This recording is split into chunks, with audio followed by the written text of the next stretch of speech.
our heroes as well. But for the side of Evos, comfort all around. Fluffy gets his Yuzong. We do see Klokken, who's been able to steal so many objectives under the nose of his opponents with the Novaria, and Brands with the Harith. It's a battle of comfort, but it looks like Evos are looking for more of in that early game. But they also have late game potential as well with the Novaria. So we're gonna dive deep into the Land of Dawn before we dive deep into the compositions with Arashi. Ladies and gentlemen, game number 1 between the White Tigers and the Red Robots. Looking for a dystopian future and looking to push more into the upper bracket.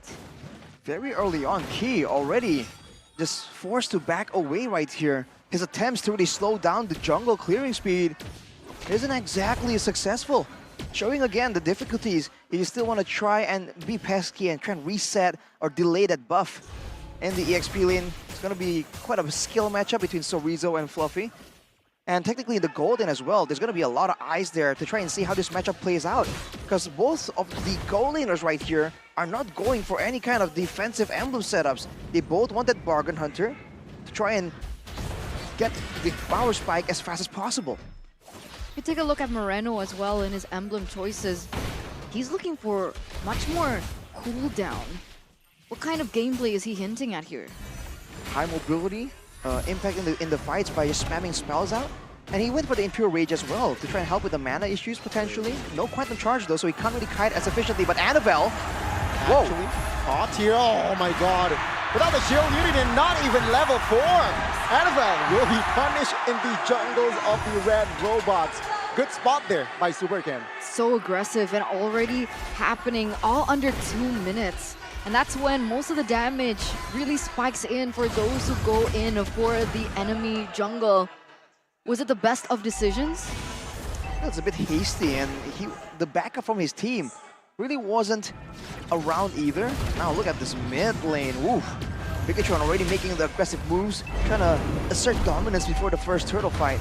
But even in the gold lane, by the way, the Natan is doing quite okay against the Harith. Quite surprising. You can see here Moreno already taking the Black Dragon form from Fluffy. Haunted here, Annabelle. Oh, Annabelle though was so clear the turtle. And now 2 dragons in the Land of Dawn already trying to perhaps find aggression, but whoa. Moreno, this might be a mistake, but very defensively, damage does not come through. Luckily for Bigatron there, they just escaped from dodge the bullet. Annabelle bares his teeth there. He was behind earlier on, still able to get that neutral objective take. What a comeback here. Even though there were some small issues for the White Tigers, it certainly seems that they have the neutral objective take. We had a talent prediction by the Samsung Galaxy A55, A35 5G though. Mr. Pulong on the Indonesian desk, as always, refuses to follow the stream of support from the talents. We'll have to see. Right now, Bigatron certainly seems to be a bit more confused, looking for a chance to make a play happen. Seems like they're still stuck being a bit more reactive. They do have the Natan for that late game, but we've seen that it's no longer a foolproof solution, right? A lot of things can affect that outcome in these late game team fights. For sure. What if they don't want to bring it to the late game, right? With Franco not able to find a proper pick so far. Whoa, whoa, whoa. Annabelle made a mistake earlier. This time he has the Poissons to escape. Shoot. Everything's fine and dandy for Annabelle. We'll see if Key's going to be able to get this Iron Hook down. He does get it, but there's no follow-up. There's who in the composition of Bigatron is supposed to follow up these hooks? When it comes to the hooks, most likely Super Ken and Moreno, and maybe even Sorizo, right? Technically, without anyone around, Sorizo can do a lot of single target damage if they want to play it out like that. Oh, you see trades of skills here in the EXP lane. Again, right before the turtle spawns, to try and get some dominance. But Bigatron have to solve this problem of trying to go for a contest against a Minotaur that can stun up their own jungler. They might go for fights first, but they have left their roamer on the top side of the map. They're trying to find a way to capitalize and shut down Brands, but it might not work out in their favor. Sorizo stuck in the pit. Won't try to slide himself out, but turtle will be secured by Clock, but not even the jungler. So that's a win here for Evos Glory. And Bigatron Alpha, they're looking for compensation. They're looking for trades, perhaps in the top side of the map. So neutral objective take once again falls to the hands of the White Tigers. Annabelle didn't even use his retribution, so he can use it elsewhere. I thought he would have used it to go in for an invade, but he's just holding onto it. Meanwhile, Key looking for his next person to take in. Doesn't necessarily get it just yet.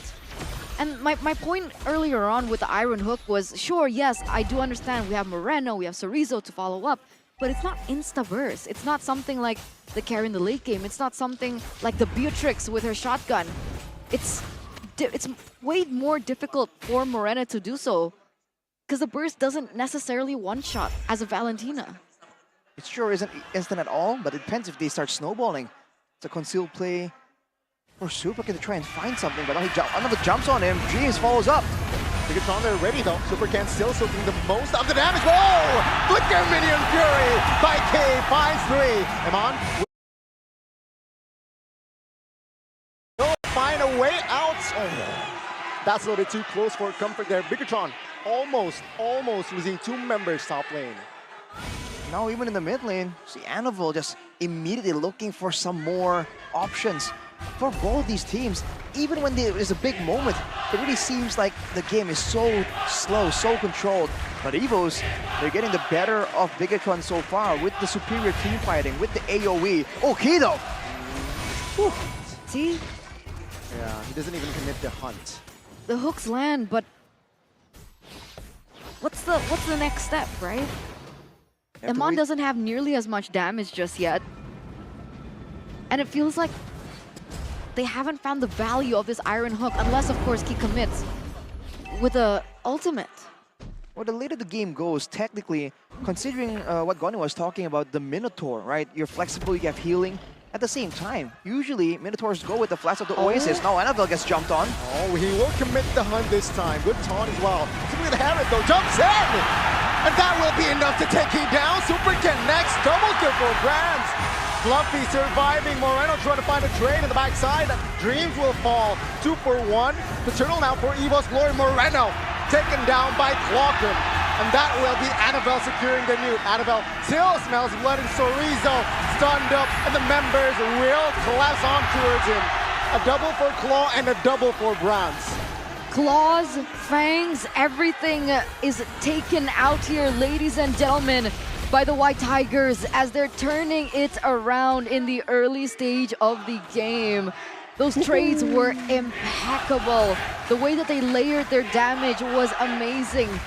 The initiation coming in from Dreams was great as well. You thought that perhaps maybe Bigatron could go in for a trade. You saw that Moreno was trying his best as well in the back line, but even that wasn't enough. And this is my underlying problem with this Franco pick. Because that should have been Annabelle's demise, but they didn't have enough damage. And so they bought so much time, and then Evos were able to re-engage like they're doing now. Purify already popped. That will be enough for Evos Glory to take another turret. The way I see it, I think this Franco, more than anything, is just to stop and deflect the momentum, perhaps potentially, that Evos Glory is trying to do. Steamroll, stop it with a hunt. Not necessarily always as an engaged tool, but let's see.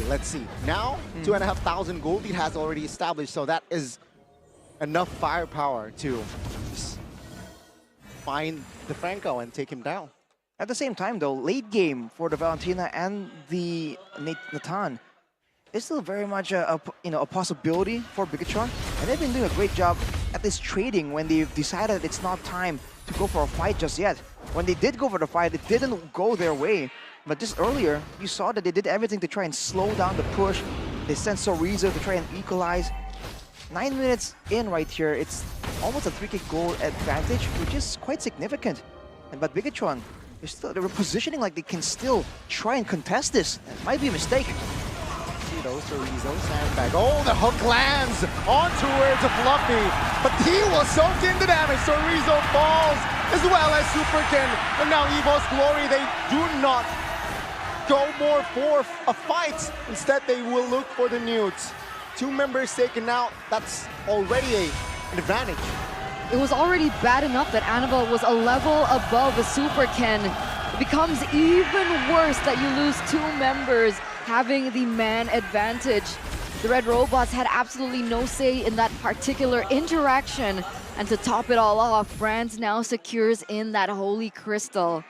But back to that team fight again, right? He goes in for the Iron Hook. But this is textbook for Dreams. He's utilized this Minotaur as a counter towards these Iron Hooks so many times before, and we saw that happening. The Iron Hook comes in, the rest of the members want to follow up on that pick with the damage, but because of that short range composition that Bigatron has, Dreams is so easy to punish and capitalize over that interaction. And right now, as you can see, he has the Fast of the Oasis, so the healing is going to be ramping up. And of course, the extra bit of shielding when people are low. Yaman is coming close to his Holy Crystal. Oh, Evos jump on the targets. Yep, Fluffy here opening things up. Iman will be the target, but there you go. The hunt connects to stop it all. 1 member is taken out. Annabelle will try to escape this time. Take a look at Bigatron. There will be not enough damage for him. Because Raz is there with the double. So Rizoki down and out. Fluffy taken out, but 2 in return. And immediately Evos go to take more structures, try and get more control. Even if Bigatron try and play it safe, there is still Dinovaria with the poke coming in. Unless he can land a hook on someone a bit squishier, it's going to be so difficult right now. Evos understand this, and they just keep putting Annabelle and Fluffy in the forefront and let Dreams counter-engage, and Bigatron have no answer at all. Not yet. Not yet.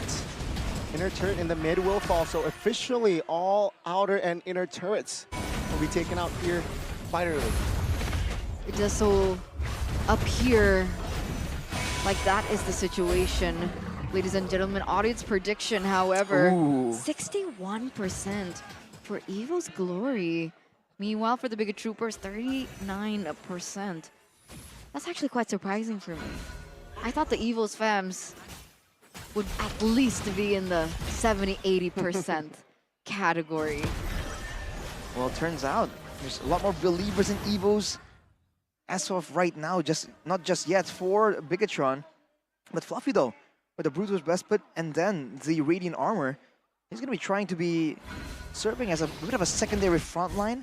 As you mentioned, Eterna, as long as whoever gets hooked does not get immediately deleted or disintegrated, Evos can very easily force a fight into a long duration fight.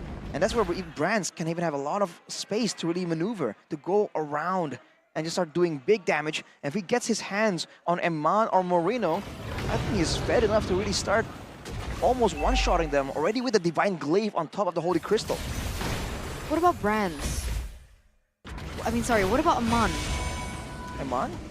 He went for the Holy Crystal as well, and then he went for the Blood Wings because he knows he needs a lot more survivability. We'll see if that pays off, because right now he's too far away from the Lord as Bigatron. They're still trying to go for a contest. Superkin has no retry. Not yet. Will be live in 30, but the hook and the hunt connects. Dreams first to want to fall. Now Annabelle, juicy target, but Superkin will be taken up by Brands. Now in the backside, Fluffy goes crazy as Brands collects the double. He might go for the triple, but Moreno and Chorizo has enough space to back off. 3-for-1 trade, and that entire premise didn't even matter. Superkin a level below, doesn't matter, he's not even present. The White Tigers, they are roaring, they are growling, and they are showing a dominance, outclassing the Red Robots in game number 1. Should be a free Lord given to Evos Glory. Yeah, Has to be. out, man. Man, Lord slain by Annabelle right there. As Brands finishes his full inventory slot, 7-0. And in that game, he did, what was it, 13,000, 40,000 damage? He was just insane. And one of the basic attacks actually followed Eman through the entropy and took him out there as well. So when it comes to the speed of outputting the damage, Evos has been beat by a mile. Now with the Lord coming in though, can they win a 5v5? Oh, good Astral Echo reveals 5. With the help of Fluffy, it will zone Bigatron out. Oh! The damage will connect. Rams finds one. He might find more. With the Minion Fury, he finds a double, looking for the triple. The base now should be the main objective, but they want bodies. Triple for Branson, double for Clockman. The base will be taken out. They lead the series. Evos glory. Wow. I don't think anyone expected game number 1 to end quite like that. Bigatron, one of the tournament favorites. A lot of people actually went 3-1,